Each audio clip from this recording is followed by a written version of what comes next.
Y entonces yo voy a darles algunos estudios que empezamos en Venezuela, y después en Francia, y después a China, y después algunas cosas que estamos haciendo en China. Y veremos. Okay. Primero, Venezuela, que no tenía tanto tuberculosis, tenía uno de los mejores controles de Sudamérica en esta época. Ahora la cosa ha cambiado, pero no es posible estudiar nada ahora por las condiciones bien difíciles en Venezuela.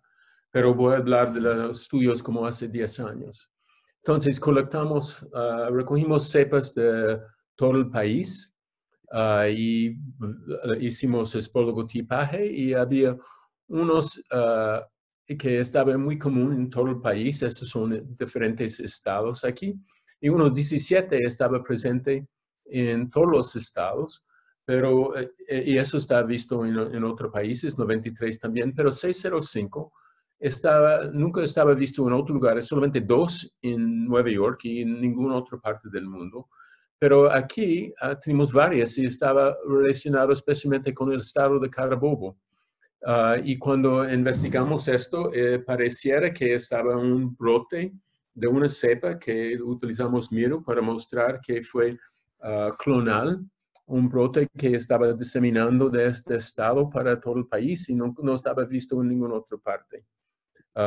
Después vimos que el 17 lo más común, y vimos que el 17 pacientes estaba por un promedio más joven que con el otro, 53, edad 48 hasta 34, entonces parece que 17 estaba circulando en el país, mientras que parece que 53 estaba circulando antes, y ahora estaba más común como reactivación latente.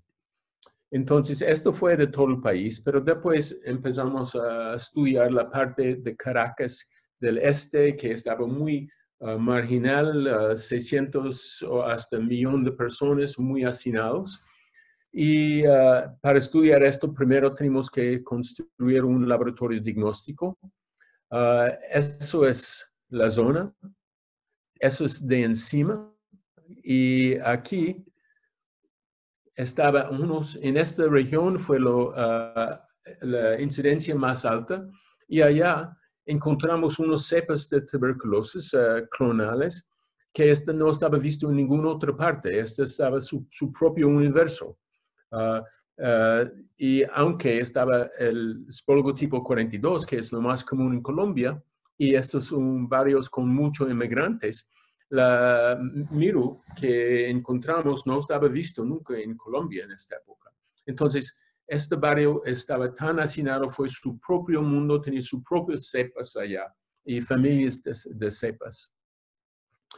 Entonces, en Venezuela había un poco cepas muy distribuidos en todo el país, y otros que son enfocados geográficamente, y en la población muy denso en Caracas hay cepas que están allá y evolucionado allá.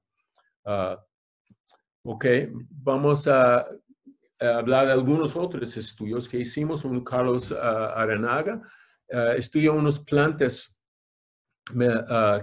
extractos de plantas que otra persona en el IDEC había aislado, y encontraron algunos que pudieran inhibir tuberculosis, y también inhibió la quinasa serina threonina PKNB, que es un central en la biología, y eso publicamos. No está haciendo nada con esto porque no hay ciencia en Venezuela en este momento. Después, un estudiante, entonces, yo vi que estudios in vitro, como mecanismos de resistencia y estudios de virulencia, fueron un poco riesgosos para estudiantes. Fue mucho más fácil publicar estudios de trabajos clínicos. Entonces, después de tuberculosis, hicimos esto y empezamos a hacer con otras bacterias. Entonces, un estudiante, un postdoctorante, estudió Klebsiella resistente a carbapenems, y encontramos, y había un hospital, el hospital pediátrico más grande de todo el este de Venezuela, y había problemas graves que estaban en todos los medios de comunicación porque había muchos recién nacidos muriendo allá y no estaba explicado. Entonces, ahora Falco, con unos estudiantes de la zona allá, de la ciudad, encontró que había una cepa de Klebsiella pneumoniae, carbapenicilina resistente, que estaba en todo este hospital. Encontramos a alertar al gobernador y las autoridades y por razones políticas estamos sofocados nuestro estudio, pero fue publicado. Y después otro estudio, escuchamos que había leptospira en Venezuela, pero no había muchos detalles. Entonces, estudiante Lisbeth Caraballo fue a un hospital en un estado litoral cerca de Caracas y tomaba muestras de los pacientes con cuadro clínico consistente con leptospira y encontró una nueva especie y también fue encontrado en ratas y también otro estudiante, Yaritza Rangel, encontró en un rebaño de bovinos geográficamente cerca de este estado y después de varios años nos compraron un MiSeq para secuenciador de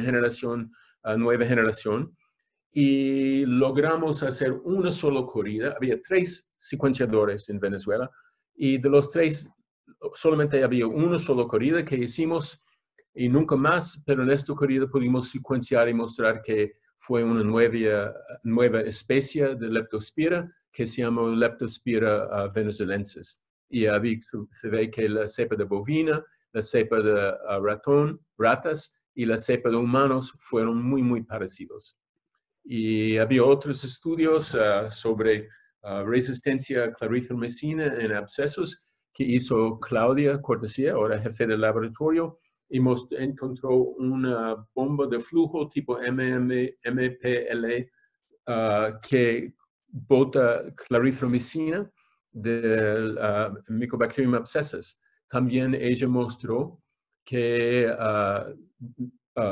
abscesos, como 10% de los abscesos puede sobrevivir exposición de 20 minutos en el desinfectante más utilizado en Venezuela.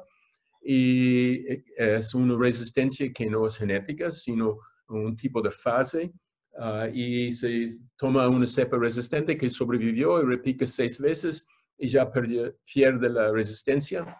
Y después ella buscó en la cepa y encontró esta bomba de flujo. También ella encontró que ácido acético es un mejor desinfectante para tuberculosis y para Mycobacterium abscessus. Después fui a París, Brigitte Giquel me invitó al trabajo tiempo parcial en el Instituto Pasteur y por un tiempo yo estaba yendo a Caracas, Caracas como 5 veces al año. Y un estudio que hizo Catherine Pierre Odigier de las sporotipos de cepas de tuberculosis en el Hospital Bichat, que es al norte de París, donde hay muchos inmigrantes, y mostró que aquí en azul es la incidencia en tuberculosis en Francia, pero eso es en este hospital con muchos inmigrantes. Y sin entrar en muchos detalles, muestra que la tuberculosis en los pacientes allá, principalmente en inmigrantes, no había mezclado de cepas con inmigrantes y franceses. Había unos cepas de Mycobacterium africanum allá, en gente que nunca estaba en África. Y había una tendencia de más tuberculosis en gente joven con menos tiempo, con menos que 2 años en el país. Entonces, como has visto en otras grandes ciudades en Europa, es principalmente una enfermedad de los inmigrantes. Que después nos invitaron para ser parte de un proyecto que ganamos en Shenzhen. Aquí, ¿dónde está Shenzhen? Eso es hace como 30 años, ni está en el mapita, pero aquí está Shenzhen, está cerca de Hong Kong. Y eso es en los años 50, eso es Shenzhen, había población de 30,000 personas, y aquí está, eso es 84, y esto es 84, eso es hoy. Eso es Shenzhen, fue en 78, fue 30,000 personas cuando Deng Xiaoping abrió China, abrió la economía al exterior. El laboratorio de experimentar con la apertura fue Shenzhen. Y hoy en día tiene como 12, 15 millones de personas. Entonces, nos invitaron para trabajar en el distrito de Nanshan, que es el condado más rico de China. Y eso es mi foto. Entonces, esto es Nanshan acá, y estos son los casos en Nanshan. Y podríamos ver que había unos hotspots quizás. Entonces, la pregunta fue si hay mucha transmisión allá o el trabajo o la tuberculosis viene con los inmigrantes, porque había mucho trabajo en Shenzhen. Tú puedes ver que el aumento de población tan dramático, entonces muchos inmigrantes internos en China. Entonces, pudimos ver que toda esta gente vino, eso es toda China, toda gente vino, esos son pacientes de sus orígenes.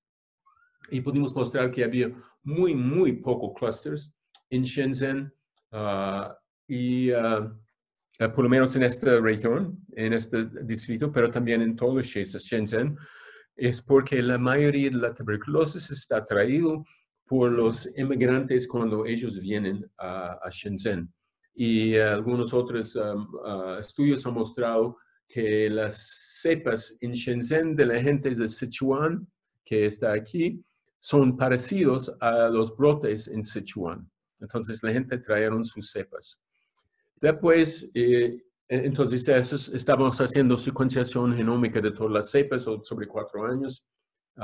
Y eso es un estudio que hicimos, un brote en una oficina, porque la economía de Shenzhen está cambiando.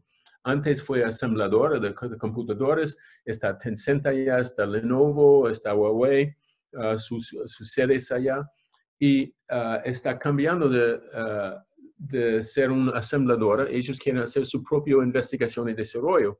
Y ahora hay más casos de tuberculosis hoy en día en gente con collar blanco que en collar azul o de trabajadores. Hay más en gente que trabaja en oficinas, y investigamos un brote en 2 casos en una oficina, y pudimos mostrar que secuenciándolo que fueron la misma cepa. Entonces mostrando que la gente tiene que tener más cuidado en pesquisa y seguimiento de los inmigrantes que vienen. Después, yo tenía una idea de que podía, en lugar de DOTS, se puede hacer todo por su teléfono móvil. Entonces, Dr. Liu, allá el jefe de tuberculosis, tomó esta idea y trabajamos juntos. Yo le di unas ideas y él desarrolló un software solamente en mandarín por ahora, que maneja toda la tuberculosis a través del móvil, y todo el mundo allá tiene móviles. Entonces, lo que pudo mostrar, y por mucha la gente no gustó DOTS, la gente no estaba viniendo, negaron venir todos los días al puesto de salud para tomar la medicina observado. Entonces, eso muestra comparado de DOTS con VOTS, Video Observed Therapy. Pudimos ver que la fracción de dosis más que 95% de DOTS, solamente 7% de los pacientes, y en VOTS 148 personas o 63%. Y medicación, dosis perdidos, más que 10, 6 aquí, 5 aquí, casi ninguno aquí. Entonces, la idea es que fue más aceptado por los pacientes, costaba menos, la gente tomaba más de sus medicinas y los médicos les gustaba más. La idea es que la gente puede utilizar su teléfono para tomar un video de ellos tomando la medicina y el video está automáticamente, de inmediato, mandado a la central del servidor y el médico puede observarlo en cualquier momento. Si la medicina no estaba tomada, si un video no estaba enviado, después de medianoche el médico recibe una notificación por su celular para decir, y si pierde 3 días, el médico contacta a la persona. También en el programa, la paciente puede indicar cualquier tipo de reacción tóxicas secundarias o complicaciones o cualquier problema. Y si no hay problema, simplemente pasa esta pantalla hasta el video. Y esto parece que ha funcionado bastante bien. Ok, entonces yo edito varios artículos. Yo soy un asesor para un laboratorio de Jiangao en la Universidad de Fudan en Shanghái. Y yo edito sus artículos, pero mi trabajo con el Pasteur terminó el 30 de septiembre. Fue algo poco difícil porque yo llegué y yo tenía un proyecto financiado por $1 millón para aumentar el diagnóstico de MDR tuberculosis en 13 países francoparlantes en África. Pero el Pasteur tomó 10 meses y nunca firmó el contrato, entonces el proyecto fue cancelado. Entonces, no sé qué yo estaba haciendo el Pasteur, pero ya se terminó. Pero entonces lo que yo hago principalmente es editar artículos para Shanghái o para Shenzhen. Y en mi tiempo extra, yo estaba el último año haciendo una revisión de la literatura sobre las cepas MDR de brotes. Y yo estaba buscando las mutaciones. Está listo, ha sido rechazado por unas de las mejores revistas en enfermedades infecciosas, pero voy a mandarlo a seguir bajando. Pero voy a darte algunas conclusiones. Eso sobre cuáles son las mutaciones o mutaciones compensatorios de las cepas que son muy exitosas, que muy exitosas está definido por está mucha transmisión a mucha gente donde se puede aislar la misma cepa o cepas muy, muy parecidas. Entonces, esa es la idea de cepas, mutaciones compensatorias. Entonces, estos son cepas pares de una cepa que eso es la fitness o su capacidad de crecimiento. Eso está cepas comparado, estas cepas son, tomaban unas cepas y antes de los pacientes recibieron su tratamiento. Ese es el trabajo de Gagnon y Comas, Iñaki. Y después, algunos, durante el tratamiento, desarrollaron resistencia a rifampicina. La mayoría de las cepas resistentes a rifampicina ahora fueron menos fit, tenían menos capacidad de crecimiento, pero algunos tenían mutaciones en RPO-C o RPO-A, es parte de la polimerasa de ARN, y las mutaciones para rifampicina son RPO-B. Y algunos incluso fueron más fit que la cepa antes de desarrollar la resistencia a rifampicina. Entonces, ¿cuál es el rol de esto en el desarrollo de estas cepas ganadoras que causan brotes de MDR y XDR? Entonces, pero no todas las cepas muy transmitidas tienen mutaciones complementarias o compensatorias. En Panamá hay una cepa que ha matado un 52% de sus pacientes, como 30%, pero solamente un tercio tenía estas mutaciones. En Sudáfrica había cepas de Beijing, Beijing anciano o atípica, que tiene mutaciones, no la mutación más común que es esto, pero otra mutación y no tiene mutaciones compensatorias. Argentina, la CPM, casi solamente 38 de 241 secuenciados tenía mutaciones compensatorias en el POA, B o C.